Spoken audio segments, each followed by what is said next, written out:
Back, we continue right here. Bob Pompeani with you until 11 o'clock, and then make the switch to KDKA. We have our #1 Cochran Sports Showdown tonight with Ron Cook, Will Graves, Tim Benz. It's all happening after the late news on KDKA 1135. Going to the Twitter mailbag, we have John Barton on Twitter who says, as far as Le'Veon, probably play a game or two, says he's got an injury and sits out the rest of the year to protect himself on a new deal.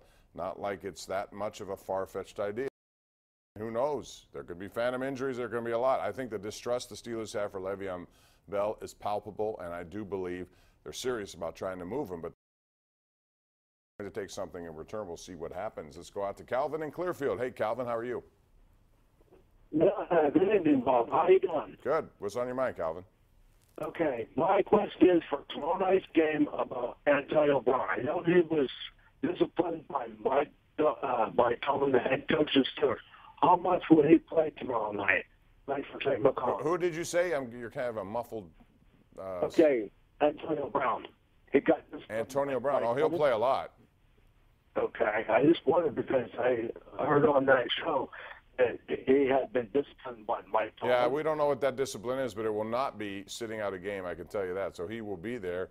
And quite frankly, he better play the way he's capable of playing. And, you know, thanks for the call. I think Antonio Brown feels like he is the person who, when they win, it should be because of him. And when it's not, he doesn't like it.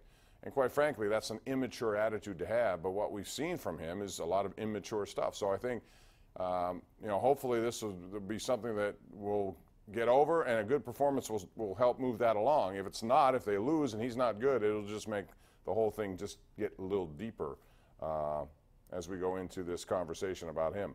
Robert on Twitter, that's Wolfgang Fritz. Interesting Twitter tag there. He says, Bob, we haven't had a shutdown cornerback since Rod Woodson, but we had #1 defenses because we came up with pressure. Now there's zero pressure and poor coverage, and you're right. That's a bad combination. This team needs, and they got to the quarterback a lot last year. They did, much improved numbers there. But again, their coverage was not good at all, and you need one to help the other. It would help tomorrow if they got a lot of pressure on Ryan Fitzpatrick. But like I said, I expect quick passing routes. I expect empty backfields. I don't think they rely on a run game at all in Tampa. They don't have much to talk about. Kansas City has much more with the NFL's leading rusher from last year. They didn't hardly do that last week either. It was mostly passing. So, and you're right. I mean, Ike Taylor, I put in the not elite, but he was a guy who was capable. But other than that, they really, you know, William Gay. But he was a 5th-round pick out of Louisville back in 2007. Who else has stepped up? Every draft pick they've had has had some sort of issue, whether it's injury, not living up to the expectations, and not sticking around too long. And that's something that has to change. Let's go to Howie in Vanport. Hey, Howie, what's up? Hi, Bob. Hey, how are you, Howie? I thought Tiger was terrific today. It was unbelievable to see it on 18. It's like a Ryder Cup celebration. Well, Ben Hogan was hurt in a real bad auto accident. I know, and it's amazing he came back from that. But he came back from that, yes. Oh, you're out? So that's your biggest comeback in golf? I think between the two of them, they both were great comebacks. By the way, my granddaughter's in Tampa for the game. Oh, good. Yeah. Why aren't you? I'm too old to travel. All right, well, I'm sure she's going to have a great time. But you're right.